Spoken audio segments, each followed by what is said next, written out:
بسم اللہ الرحمن الرحیم۔ السلام علیکم۔ کچھ تحریریں ایسی ہوتی ہیں کہ انسان کی زندگی بدل دیتی ہیں۔ ایسی ہی ایک کربناک تحریر نے میری زندگی بدل دی۔ یہ بات ان دنوں کی ہے جب مجھے نوکری پر جاتے ہوئے چند ماہ ہی گزرے تھے۔ چند دنوں میرے ساتھ ایک عجیب سا واقعہ پیش آ رہا تھا۔ میں جب بھی آفس سے گھر آتا میرے دروازے پر ایک خط پڑا ملتا۔ پہلے دن تو مجھے لگا شاید کوئی پوسٹ مین پھینک گیا ہے۔ میں نے وہ انویلپ اٹھا کر دیکھا تو اس پر میرا نام لکھا تھا، لیکن گھر کا کوئی پتہ نہیں لکھا ہوا تھا۔ مجھے کچھ شک آس پڑوس کی لڑکیوں پر ہوا۔ ہو سکتا ہے میری شخصیت سے متاثر ہو کر میری محبت میں کوئی لڑکی مبتلا ہو کر خط لکھنے پر مجبور ہو گئی ہے۔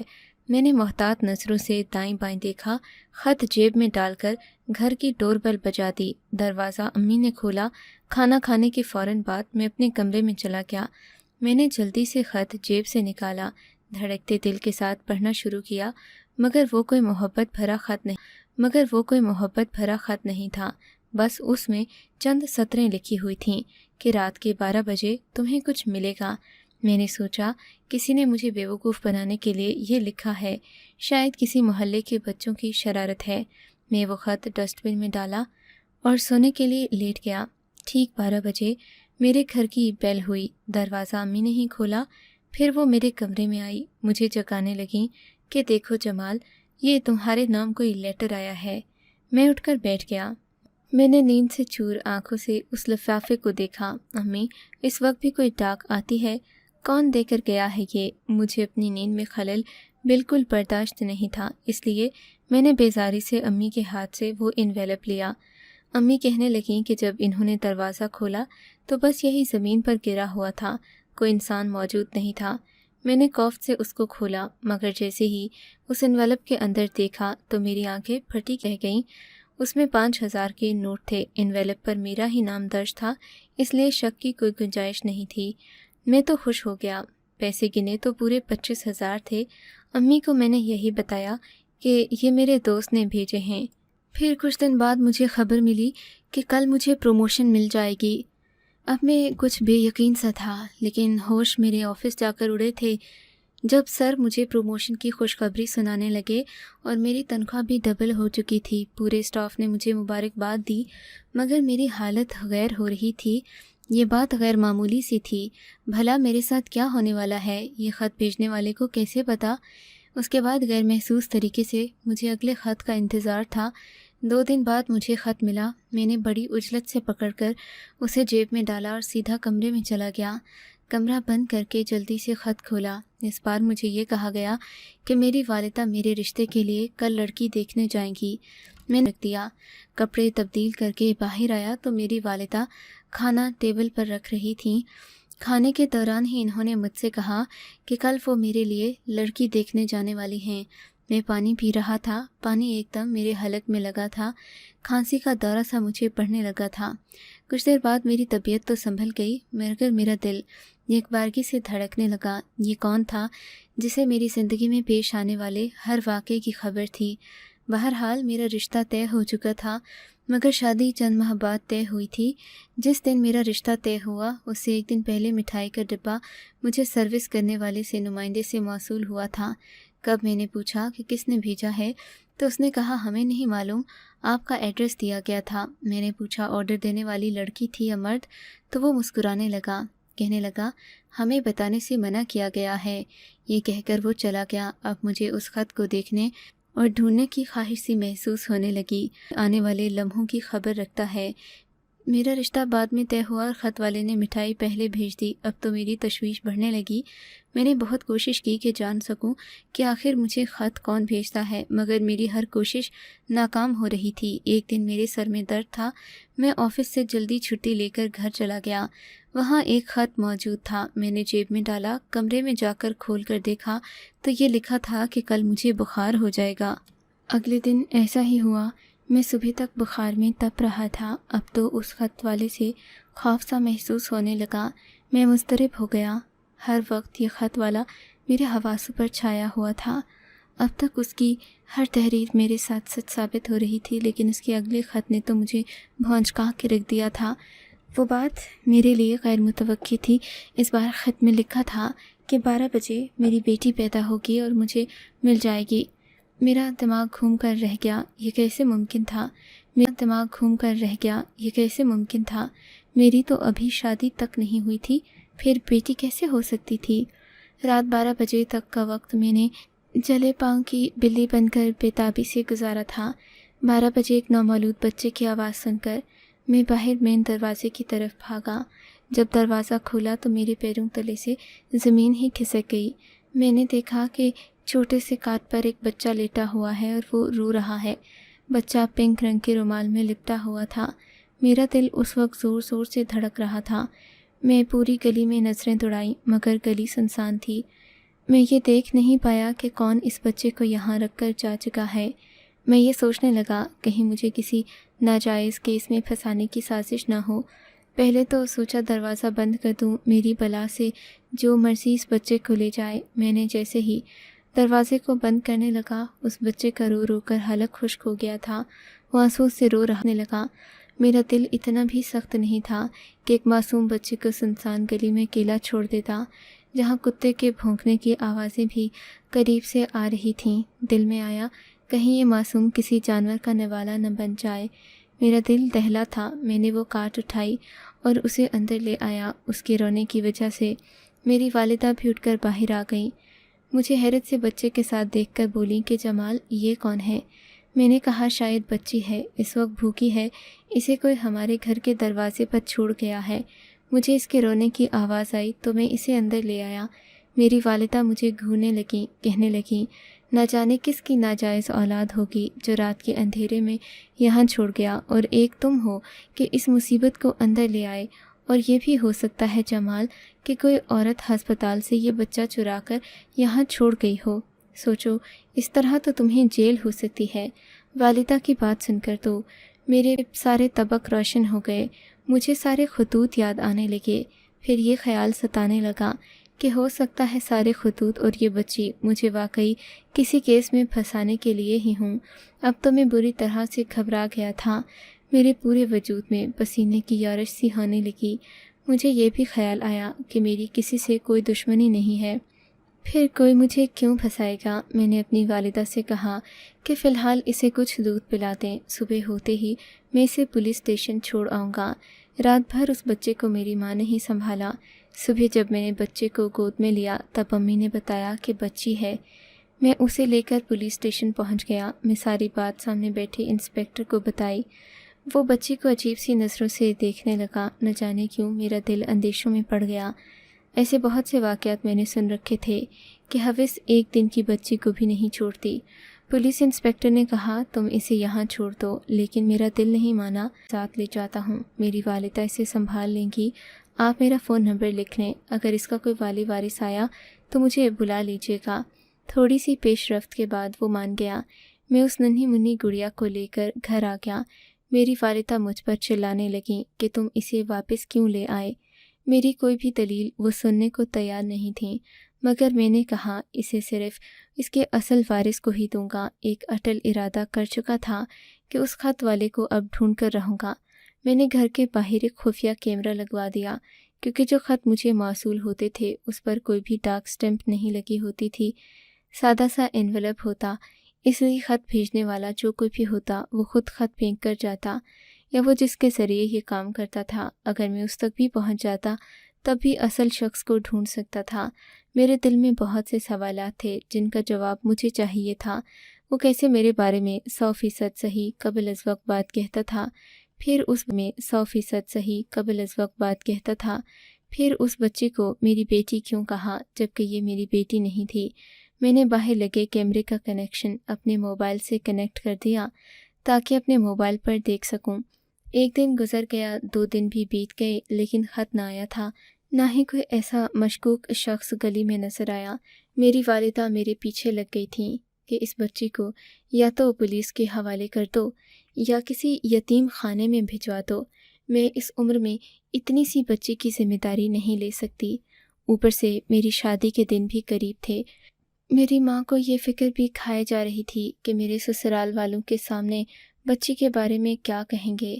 ظاہر ہے وہ یہی بتاتے کہ بچی کو کسی ادارے میں بھیج دیا جائے،